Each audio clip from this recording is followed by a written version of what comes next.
Hello students, देखिए आपको last lecture में बताया गया था कि धारावाही लूप या कुंडली के केंद्र पर चुंबकीय क्षेत्र जो आपने निकाला था म्यू जीरो आई ए पान 2r, कुंडली के लिए म्यू जीरो एन आई ए पान 2r। ठीक, आज हम थोड़ा और उसको निगमन को करेंगे, उसमें आगे बढ़ाएंगे कि धारावाही लूप की कुंडली, लूप हो या कुंडली हो, उसकी अक्ष पर चुंबकीय क्षेत्र। ठीक, ध्यान देंगे। और उन निगमनों की अपेक्षा ये थोड़ा जो है आपके लिए टफ पड़ेगा, लेकिन हो जाएगा, ध्यान देंगे। क्लास का टॉपिक है धारावाही लूप अथवा कुंडली के की अक्ष पर चुंबकीय क्षेत्र। अक्ष पहले समझ लेंगे। अक्ष पर चुंबकीय क्षेत्र धारावाही लूप अथवा कुंडली की अक्ष पर चुंबकीय क्षेत्र। देखो, अगर हम आपसे बोले कि ये एक लूप बना है जो बोर्ड के तल में बना है, क्या इसकी केंद्र तो हमें मालूम है, ये है इसका, इसकी अक्ष कहां है, तो इसकी अक्ष है इसके केंद्र से गुजरने वाली इसके तल के लंबवत रेखा। ये जो मार्कर की दिशा ये वाली लगी है, ये इसकी अक्ष है। अगर हम बोले कि नहीं हम लूप ऐसे ले रहे हैं, ऐसे का मतलब समझ रहे हैं, इसी चीज को घुमा के ऐसे कर दिया या इस चीज को घुमा के ऐसे कर दिया, तो वो चित्र ऐसा बनेगा।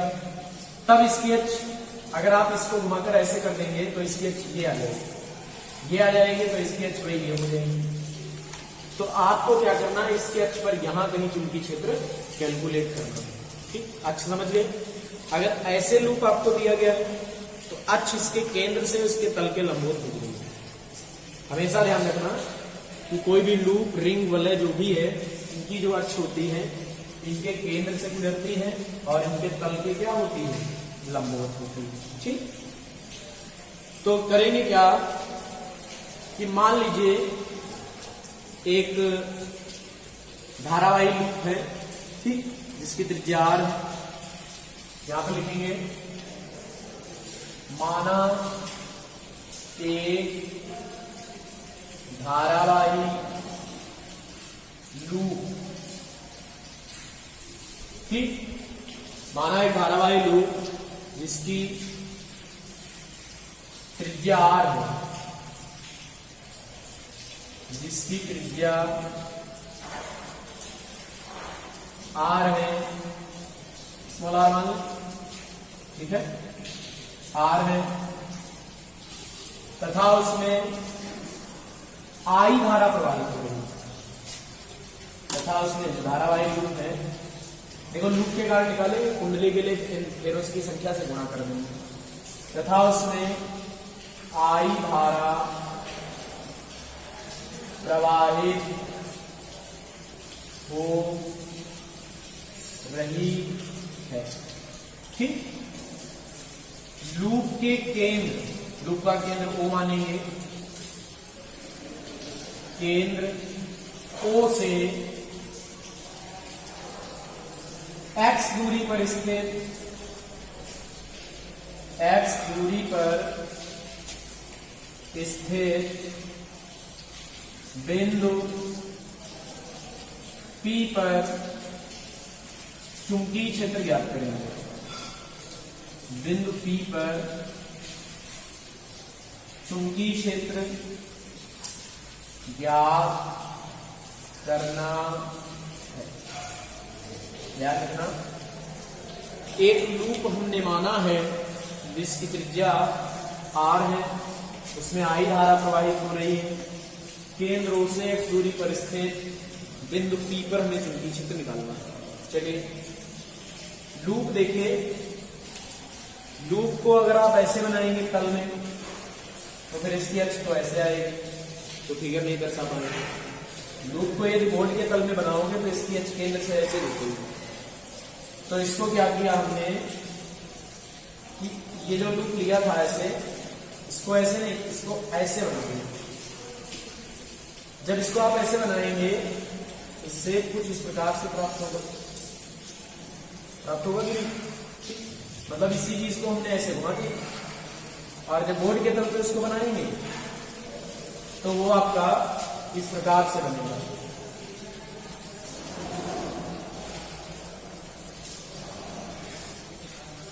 ये एक धारावाहिक है और हमारी बात पर गौर करना कि इसका केंद्र O हो गया, ठीक, और इसकी त्रिज्या कितनी हो गई, R हो गई, ठीक, और इसके केंद्र O से इसकी अक्ष पर देखो, लूप के केंद्र O से x दूरी पर स्थित अच्छी बिंदु यहां पर लिखे अक्ष पर वाला बिंदु, अच्छी बिंदु P पर, क्योंकि अक्ष पर निकालना है, अच्छी बिंदु P पर चुंबकीय क्षेत्र निकालना है। तो लूप के केंद्रों से x दूरी पर अक्ष पर एक पॉइंट P ले लिया, ठीक, जहां पर हमें क्या ज्ञात करना है, चुंबकीय क्षेत्र ज्ञात करना है, ठीक। अब क्या करें, धारा इसमें देखो कैसे मान रहे हैं, इसमें जो धारा मान रहे हैं, देखो जैसे मान लो इसका एक हमने ये छोटा सा अवयव ले लिया, लघु अवयव क्या ले लिया, dl, ये पॉइंट क्या माना है, P, इसका एक छोटा सा हमने अवयव ले लिया, वो भी कितनी लंबाई का, dl लंबाई, ठीक। तो इस लूप को आप इस प्रकार से सपोज करना है आपको कि ये बात बाहर की ओर है, वो अंदर की ओर है। कैसे, लूप ऐसे बना है बोर्ड की तरफ, तो ये वाली बात जो है इधर है और ये वाली बात इधर है। अब ये जो हमने ऐसे माना है, इसमें ये चीज अब क्लियर है, ये वाली क्लियर है, इसको आप सपोज करो हम ऐसे उठाकर देखेंगे, ठीक, और इसमें करंट फ्लो कर रहा है I करंट इसमें फ्लो कर रहा है, समझना। जब इस चीज को आप ऐसे पकड़ लेंगे तो डीएल वाले अवयव में धारा बाहर की ओर लगेगी। जब ये लूप हो गया आपका, धारा ऐसे जा रही है तो डीएल वाले अवयव में ऊपर धारा लगेगा, बाहर आ जाएगा।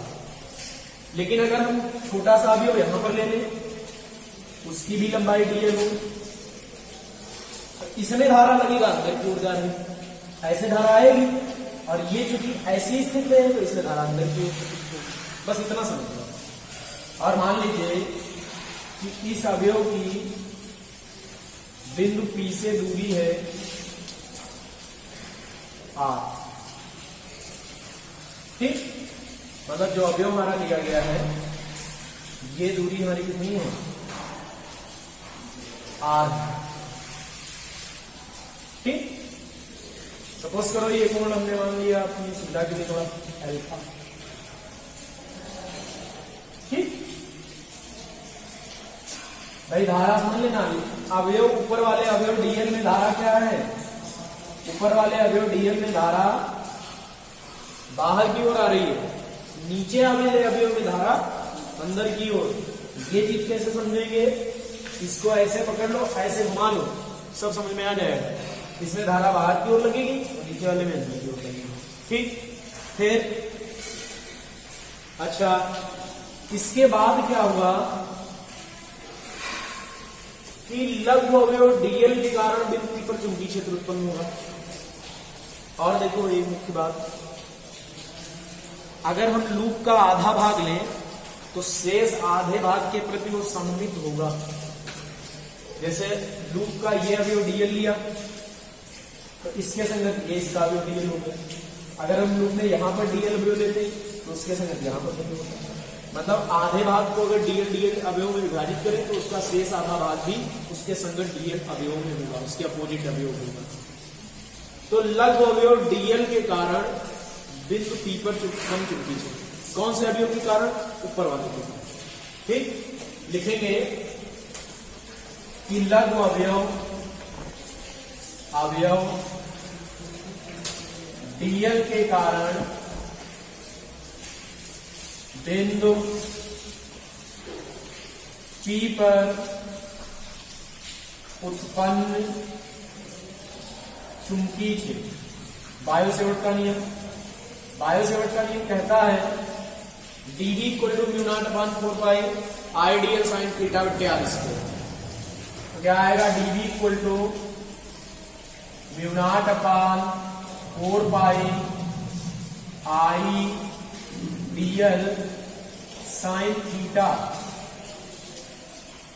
इस अवयव की लंबाई बाहर की वजह से है छोटी सी ऐसी, और ये रेखा ऐसे है आर वाली, ठीक। तो ये रेखा इससे 90 डिग्री के कोण पर होगी भाई। इस लूप को हमने ऐसे माना ऐसे, तो इसके ऊपर वाली लंबाई रैखिक होगी और ये दूरी ऐसे ले रहे हैं, तो ये दूरी रैखिक और ये दूरी आर ऐसे आ रही है कैपिटल आर। तो ये 90 डिग्री के कोण पर होगा, तो यहां पर साइन 90 रख देंगे, अपान में दूरी कितनी आर। बिंदु इस अवयव के कारण बिंदु की प्रक्रिया आर स्क्वायर आएगी, आर रखेंगे। अच्छा, साइन 90 का मान 1 हो गया, तो dV बराबर आएगा mu naught upon 4 pi I DL sign 90 1 हो गया अपान आर। मेन बात है dV की दिशा किधर आएगी, तो लघु अवयव dl में धारा इधर आ रही है, ठीक। अवयव हम बोर्ड पर बना उसको मत देखो, आप इसको हमने सपोज करो बस ऐसे है, इसमें धारा इधर आ रही है, तो इस अवयव में धारा बाहर की ओर आ रही है और बिंदु P उधर की ओर दिया है। बिंदु पर चुंबकीय क्षेत्र की दिशा निकालें।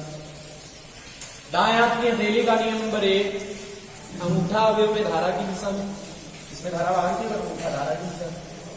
फैली हुई उंगलियां उधर है जिधर चुंबकीय क्षेत्र निकालना है, बिंदु P पर निकालना है चुंबकीय क्षेत्र उधर होगा, बिल्कुल ऐसे लगेगा। तो हथेली के लंबा जब धक्का दोगे ऐसे आएगा, ऐसे नहीं आएगा ऊपर, ऐसे तो तब आता जब ऐसी स्थिति होती, इधर निकालना होता, इधर धारा होती है तो ऐसे आता, लेकिन धारा इधर है चुंबकीय क्षेत्र में, इधर निकालना है ऐसे, तो चुंबकीय क्षेत्र की दिशा ऐसे आएगी। तो इसकी दिशा dB की दिशा जो आएगी ऐसे आएगी। देखो dB की जो दिशा आएगी वो ये इसके परपेंडिकुलर आएगी, ऐसे मिल गया।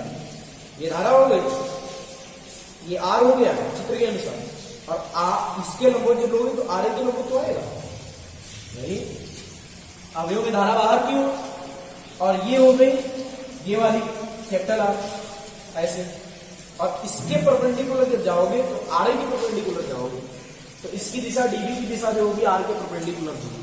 लिखेंगे dV की दिशा दाएं हाथ की हथेली के नियम से आर के परपेंडिकुलर होगी। दाएं हाथ की हथेली के नियम से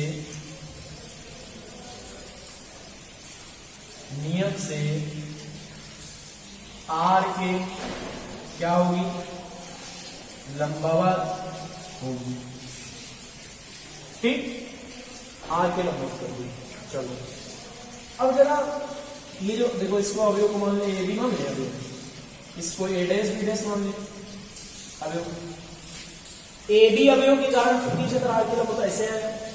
अच्छा, सपोज करो a डैश b डैश अवयव dl लंबाई का है, अगर इस अवयव के कारण यहां पर चुंबकीय क्षेत्र निकाले तो इसको अगर हम मिला दें तो वो भी इसके परपेंडिकुलर जाएगा।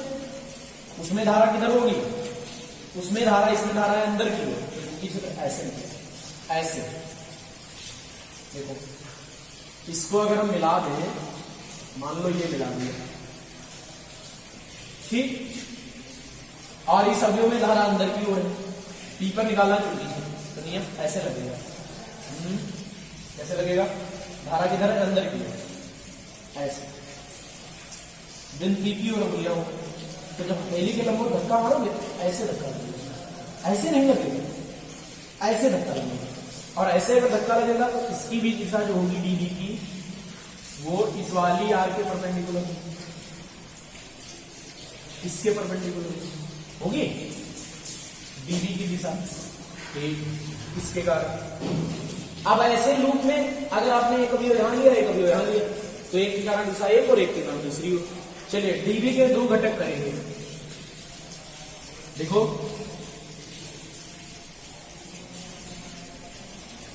ये एंगल अल्फा है, ये पूरा 90 था, तो ये 90 माइनस अल्फा होगा, तो ये पूरा 90, तो ये कितना निकलेगा, अल्फा ही होगा। ठीक, देखो ऐसी स्थिति है।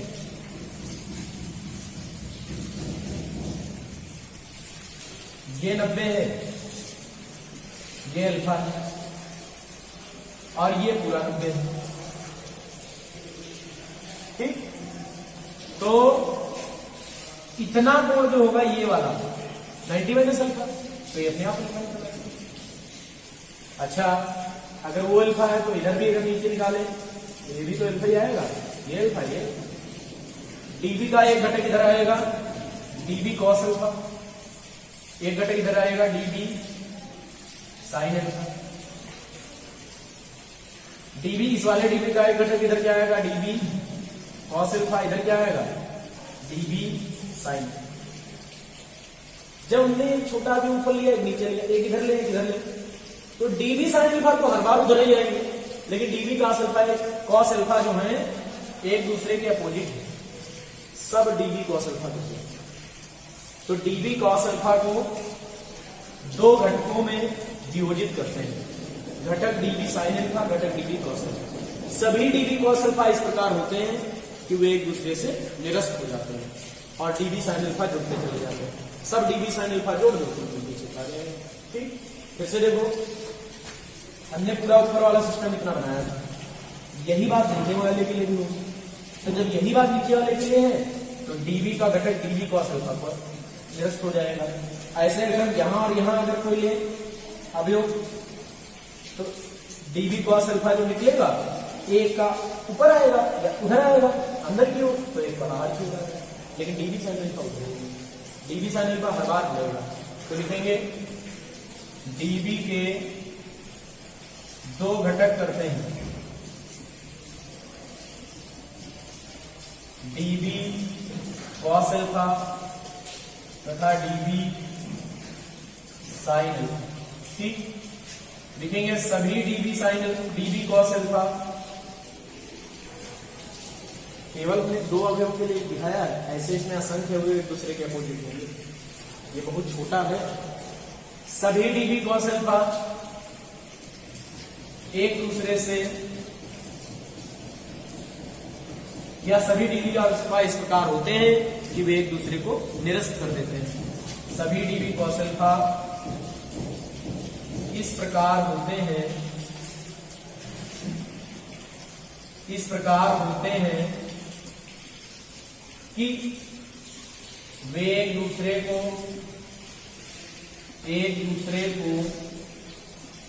निरस्त कर देते हैं तथा डीबी साइन अल्फा तथा सभी डीबी साइन अल्फा जुड़ जाते हैं। सभी डीबी साइन अल्फा जुड़ जाते हैं। अब आप सोचो, हमें तो ये मालूम नहीं कितने डीबी साइन अल्फा यहां हुए, असंख्य डीबी साइन अल्फा है, तो जोड़ोगे कैसे? इंटीग्रेशन कर लो, इंटीग्रेशन कर लो, सबका जोड़ निकल आएगा। इसलिए बिंदु P पर, ये पॉइंट P था, यहां करेगा P पर परिणामी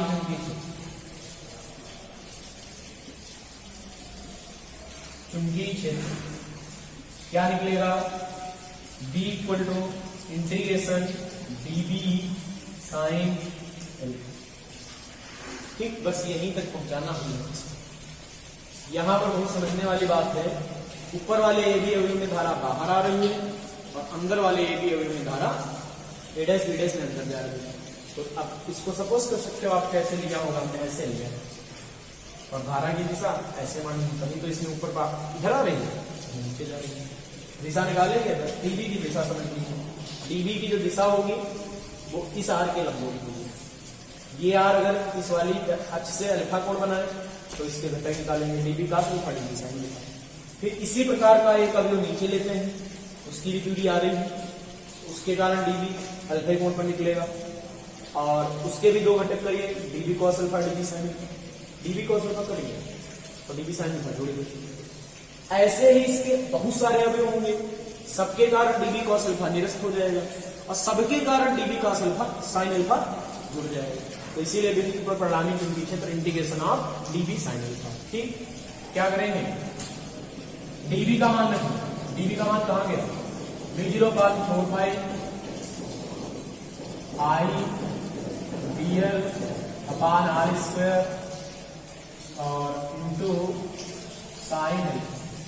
ठीक, b इक्वल टू μ0/4 पाई बाहर कर लें। चलो अगली बात बनाते हैं, ये सब μ0/4 pi I upon R square बाहर, साइन अल्फा बाहर, बचा क्या, dl।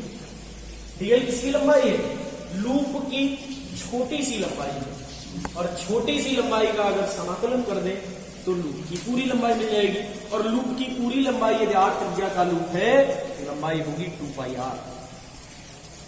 लूप की छोटी लंबाई dl, समाकलन कर दें पूरी लंबाई और लूप वृत्ताकार होगा तो उसकी पूरी लंबाई हो जाएगी कितनी, 2πr। तो इंटीग्रेशन dl जो होगा ये 2πr हो जाएगा। चलिए चित्र में देखिए, चित्र में साइन अल्फा क्या है, लंब बटे कण, साइन अल्फा लंब है r, कण क्या है, r क्या आएगा, पाइथागोरस थ्योरम से √r² plus x square, √r² plus x, under root लंब का वर्ग प्लस आधार का वर्ग, कण स्क्वायर बराबर कण बराबर r, ये होगा साइन अल्फा ये होगा, मान रखो। देखिए इधर वाला हटा रहे, क्या आएगा, b equal to μ0/4 pi I upon capital R square, sine alpha का मान रख देंगे r बटे कैपिटल। ठीक, और इंटीग्रेशन dl जो होगा 2πr।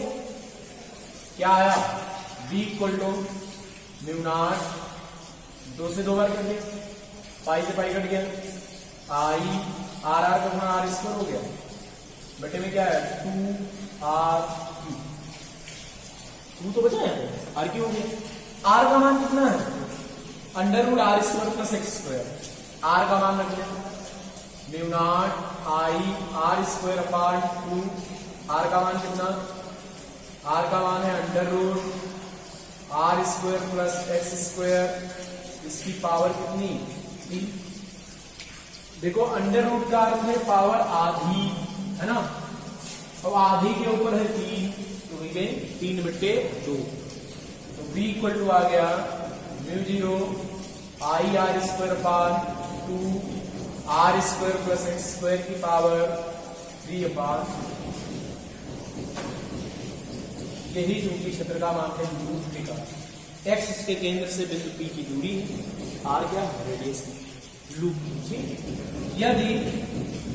यदि समझ लो, जानते हो लूप के स्थान पर n फेरों वाली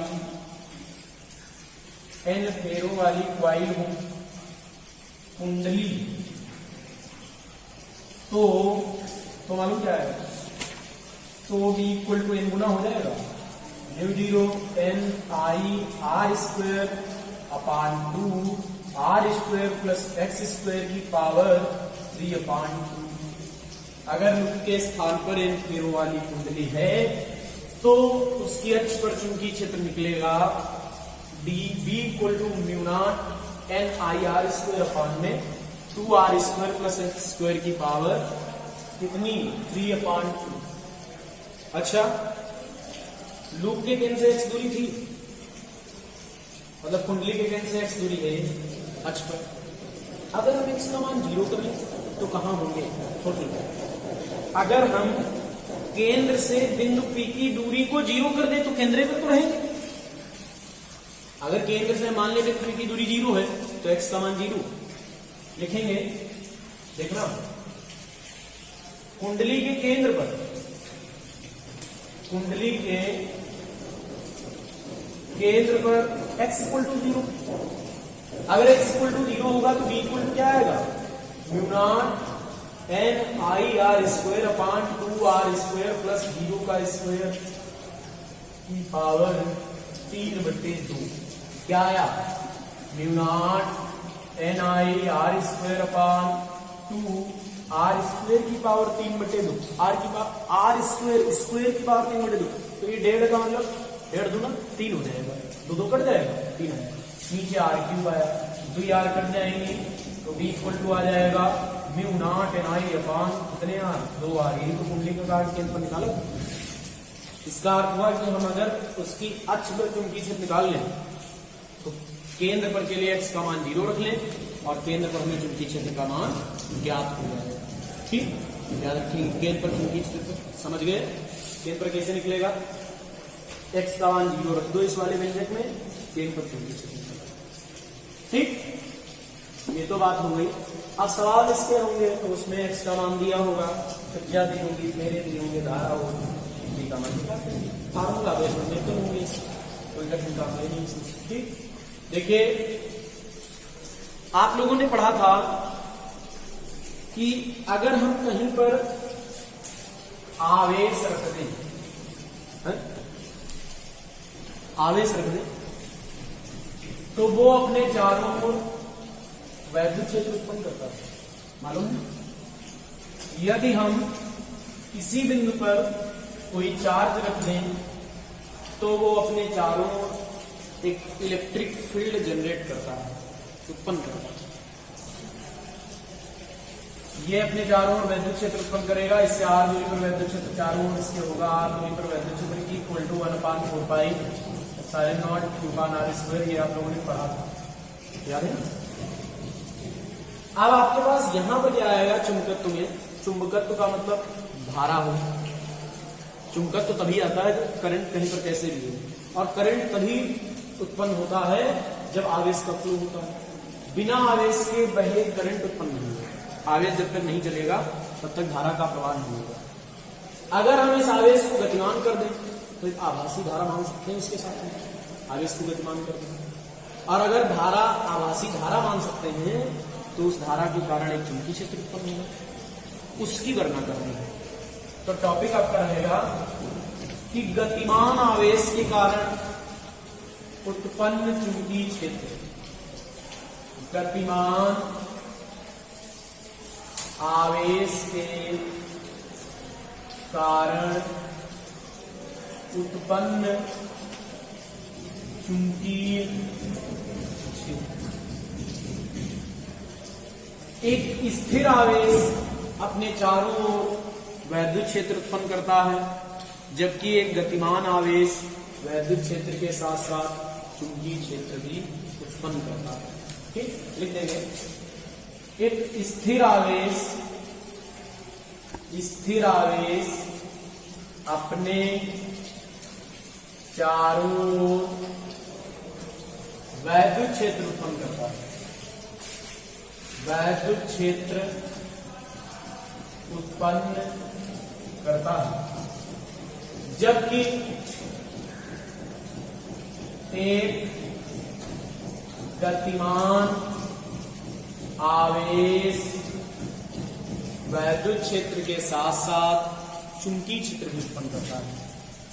वैद्युत क्षेत्र के साथ साथ चुंबकीय क्षेत्र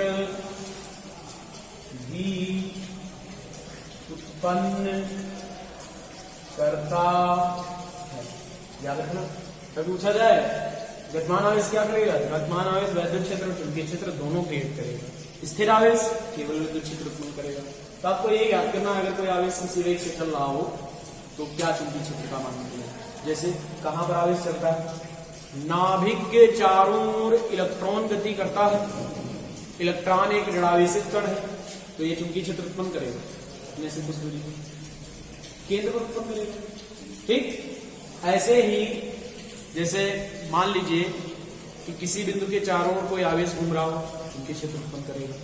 ठीक, तो गतिमान आवेश के कारण चुंबकीय क्षेत्र, मान लीजिए माना प्लस क्यू आवेश का कोई कण या माना प्लस क्यू आवेश v वेग से गतिमान है, v वेग से गतिमान, प्लस क्यू आवेश से v वेग से गतिमान है, ठीक। और v वेग से गतिमान होने के साथ साथ आवेश के चलने की दिशा से, देखो कागज के तल पे बना दो, ये कागज है आपके पास, ठीक। और एक आवेश हमारा है, देखो वो v वेग से इधर चल रहा है, प्लस क्यू आवेश,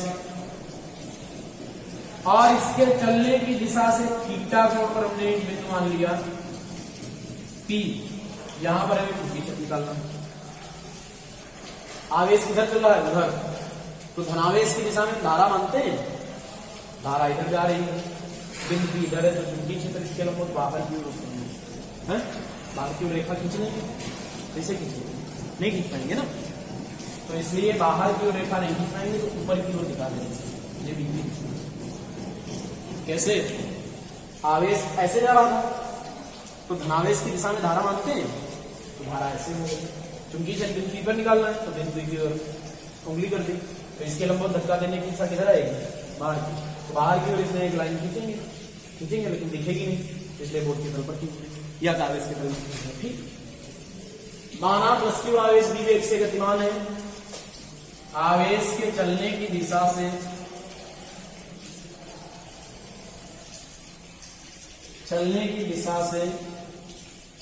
r दूरी पर, मान लो r दूरी है, जहां से चला r दूरी पर स्थित बिंदु P पर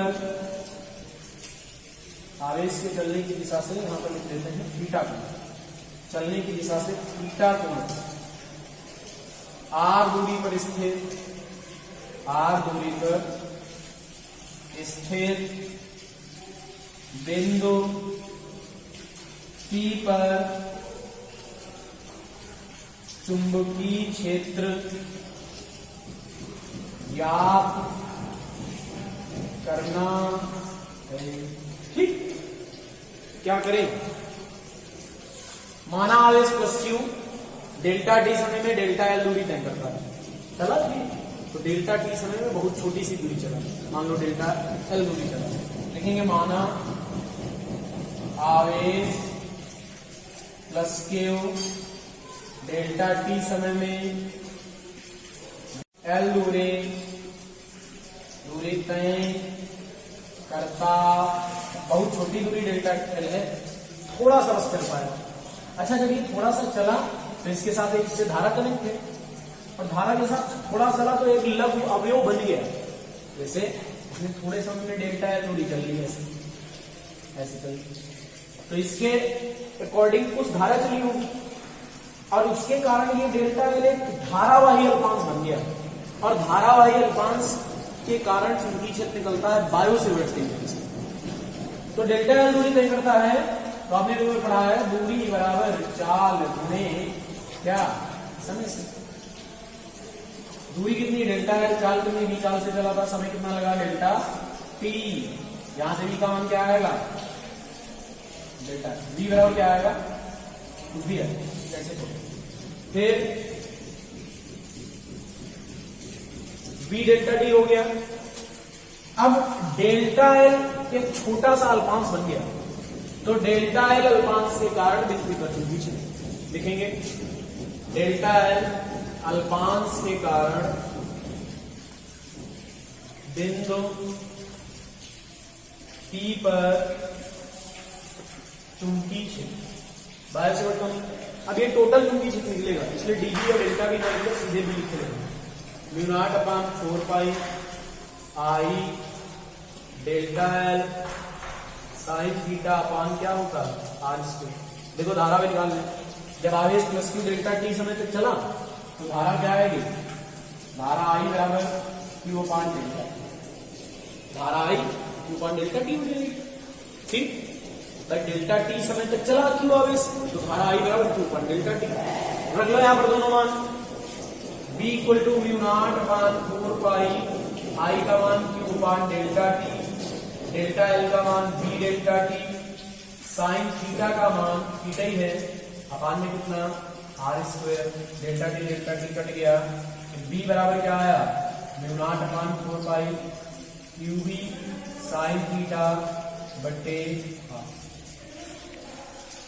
तो गतिमान आवेश के कारण चुंबकीय क्षेत्र का मान b equal to mu naught upon 4 pi qb sine theta बट्टे क्या निकलेगा r स्क्वायर। थोड़ा ध्यान देना, नाभिक के चारों ओर यदि कोई इलेक्ट्रॉन घूम रहा है तो उसके इलेक्ट्रॉनिक आवेश E हो गया 1.6 × 10 की पावर -19 वेग दिया होगा। R दूरी, अगर केंद्र पर चुंबकीय क्षेत्र पूछेगा तो R दूरी होगी त्रिज्या, ठीक है, 90 होगी। अगर कोई वस्तु वृत्ताकार पथ पर चल रही है तो उसके चलने की दिशा और त्रिज्या, इनके बीच का जो एंगल बनेगा वो 90 डिग्री होगा। तो ध्यान रखना, ऐसे क्वेश्चनों में 90 डिग्री रखते हैं। कोई भी क्वेश्चन इस पर आधारित हल हो सकता है, और इससे पहले जो अक्ष पर चुंबकीय क्षेत्र निकलवाया है उस पर भी आधारित क्वेश्चन हो सकते हैं। जो भी आपसे क्वेश्चन इस पर आधारित होना है हल करने हैं, ठीक। इसके बाद का आपको नेक्स्ट वीडियो में